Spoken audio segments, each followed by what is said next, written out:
Bonjour, bonjour à tous. Bienvenue à l'analyse de la semaine. Nous sommes le dimanche 3 mai déjà, le cinquième mois de l'année. Ça passe super vite. J'espère que vous avez passé une belle semaine de trading la semaine dernière. J'en profite pour dire un beau bienvenue à tous ceux qui ont rejoint l'équipe Réussir Ensemble la semaine dernière.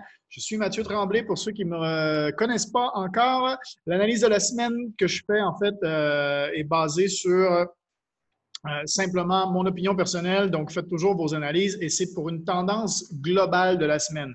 À l'intérieur de la semaine, si vous faites du trading intraday ou des choses comme ça, effectivement, ça peut aller dans le sens inverse de ce que j'ai dit. Moi, j'essaie de voir en fait la tendance globale avec la force des monnaies. Donc, on va analyser vraiment sur les index de monnaie une après l'autre. Donc, c'est vraiment comme ça que je fais mon analyse le dimanche pour m'avoir des orientations sur, après ça, les paires, en essayant de trouver une paire avec une monnaie forte versus une avec une monnaie qui serait plus faible. Maintenant, quand je trade en intraday, j'utilise une stratégie qui joue sur des moving average. Et d'ailleurs, on va faire un peu une allusion à ça. Donc, je suis de retour dans le nord du Cambodge, à Siem Reap. Là où il y a les temples d'Angkor, on a pu aller nourrir des gens dans le besoin ici hier, gros week-end, ce qui s'est passé donc ici du côté de l'Asie. J'espère que pour vous, ça se passe bien dans votre coin, que vous êtes en santé, parce que c'est ça le plus important. Et sans plus tarder, je vais partager mon écran et on va aller voir les charts. Donc, la première chose qui est géniale, c'est que ça fait 2 semaines que j'en parle. On va retourner en weekly. On va le voir en weekly. Ça fait 2 semaines que j'en parle que une fois qu'on avait confirmé en fait le break ici de la résistance, eh bien, qu'on s'en allait probablement vers les 9000 pour aller rejoindre, vous savez, notre flag ici qu'on a. Donc, je l'avais dit, ça fait 2 semaines, j'attendais qu'on atteigne à peu près les 9000 pour le Bitcoin. On parle ici du Bitcoin. Là, je suis en weekly. Donc, moi, je m'attends à une consolidation ici sur le Bitcoin pour ceux qui tradent la crypto et non pas achat-vente, hein, vraiment trader comme on le fait en Forex. Donc, je m'attends à une consolidation cette semaine à ce niveau-là ici. Donc, probablement là, consolidation, peut-être vers, je dirais peut-être ici. Donc, à voir en fait là, avec le moving average 50 qui va arriver donc dans la semaine. Donc, après, pour voir ici. Donc, on va aller essayer jusqu'à pouvoir casser ça ici. Et si on casse, là, c'est la montée vers les 10 247 si effectivement on a un break. Si on n'a pas un break, on va continuer à consolider et à voir en fait là, justement qu'est-ce qui va se dessiner sur ici. Ben voilà, on l'a ici, en fait, le flag avec la ligne verte, elle est déjà là. Donc, à voir en fait si on va aller, oups, j'ai fait une de trop.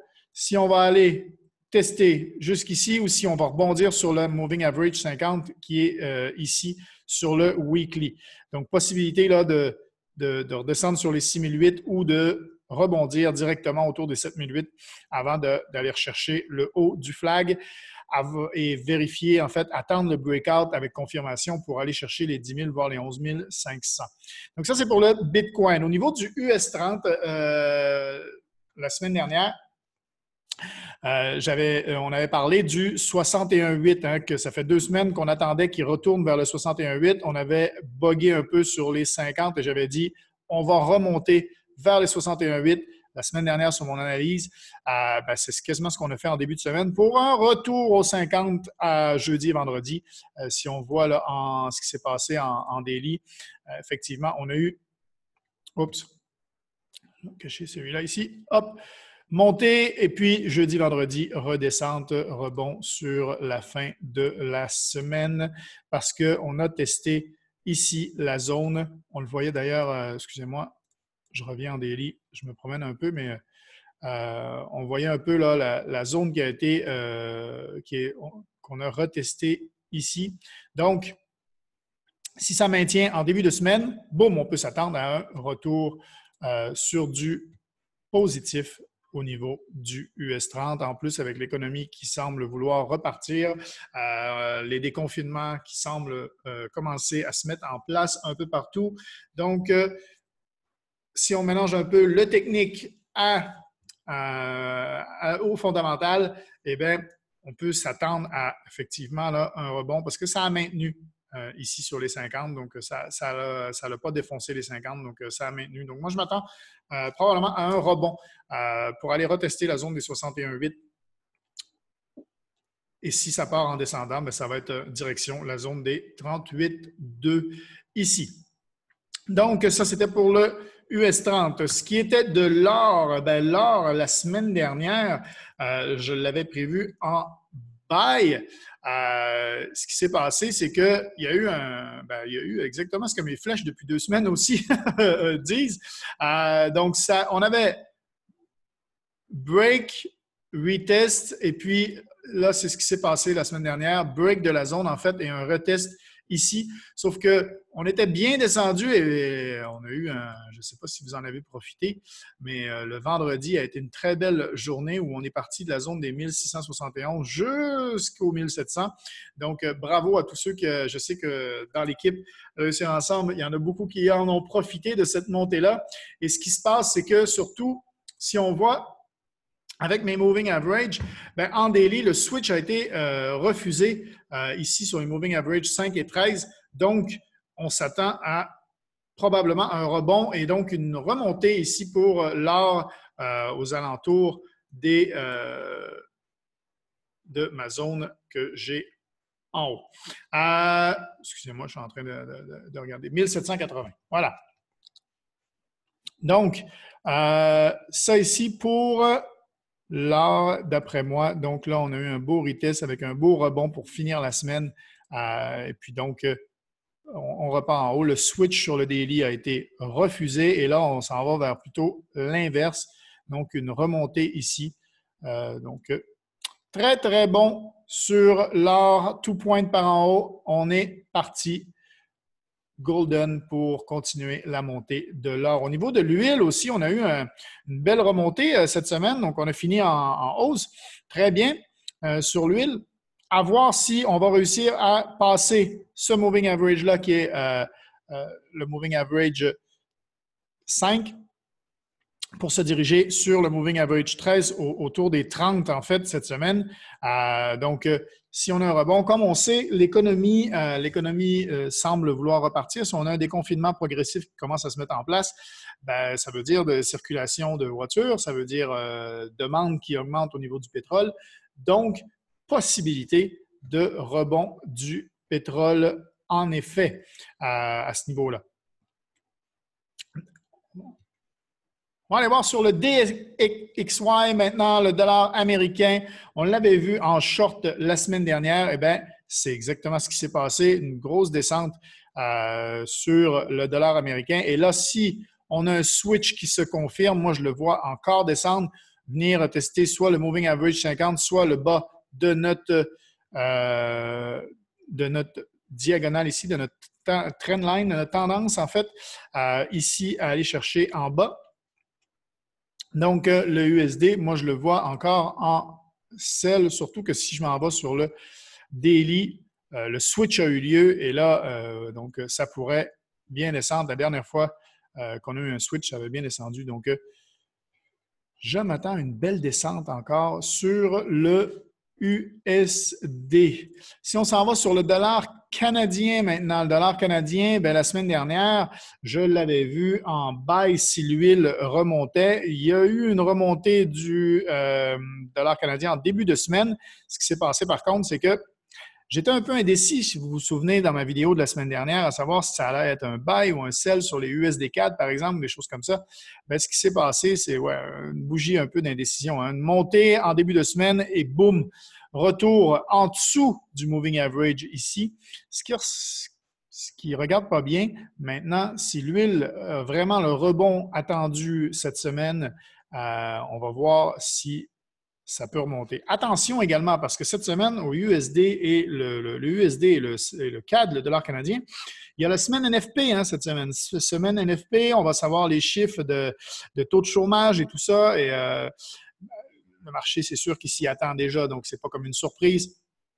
Mais donc, à vérifier, à regarder bien, parce que ça se peut que le marché soit un peu, cette semaine, un peu bizarre, qu'on attende que les chiffres tombent. Donc, on va voir si le marché est actif ou si on est plus dans une attente là, toute la semaine, parce que c'est semaine NFP, donc vendredi, 8h30 du matin, pour ceux qui sont au Québec, 14h30 pour les gens qui sont en Europe. EXY, le dollar australien, le dollar australien, très, très bon.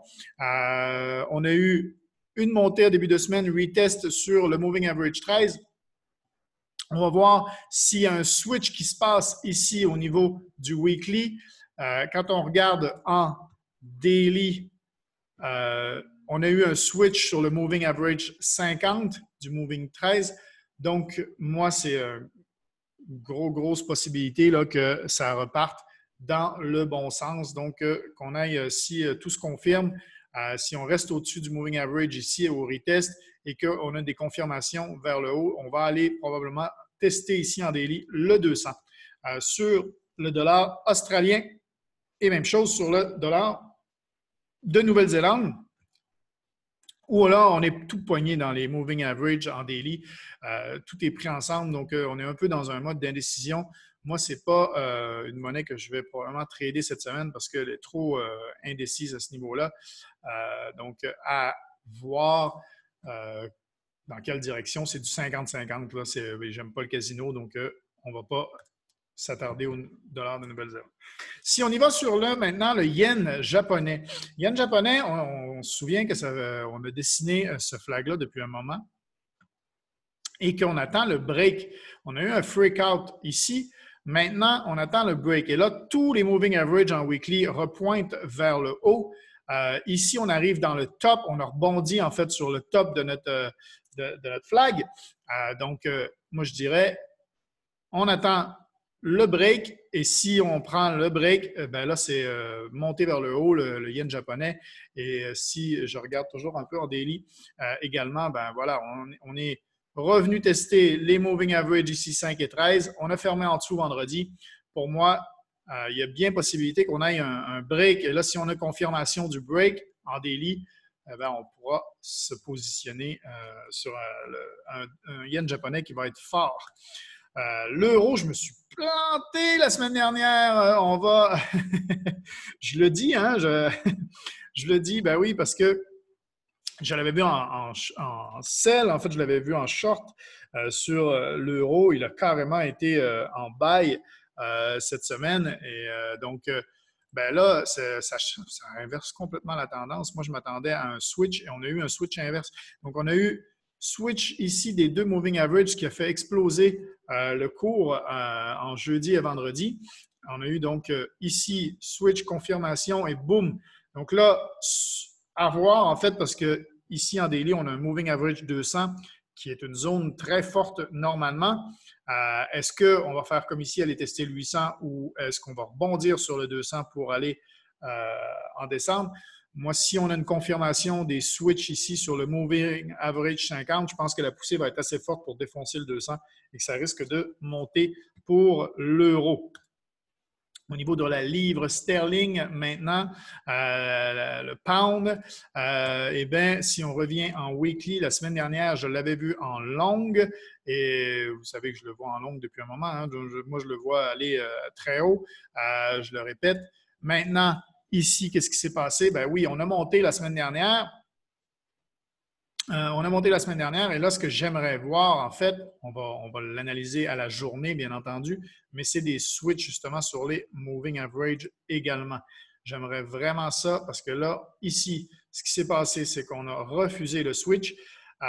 Donc, on est reparti vers le haut. Et là, si ça confirme en daily, switch des moving average au niveau du 50, ça va pousser vers le haut, mon ami. Ça devrait bien monter. Donc, voilà, donc juste pour revenir à l'euro, ce que je pensais, là, c'est un début de semaine peut-être en hausse et puis après ça, boum, un rebond. ou si ça pousse et ça croise ici, un switch qui se fait sur les moving average, on est parti vers le haut.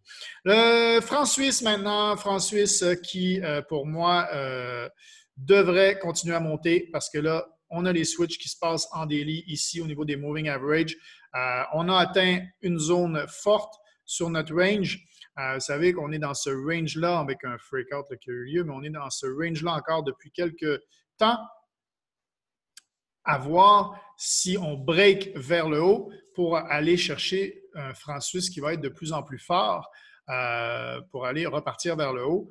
Parce que cette semaine, là, il a été très, très fort. Donc, un beau buy sur le franc suisse. On était dans le bas de la zone.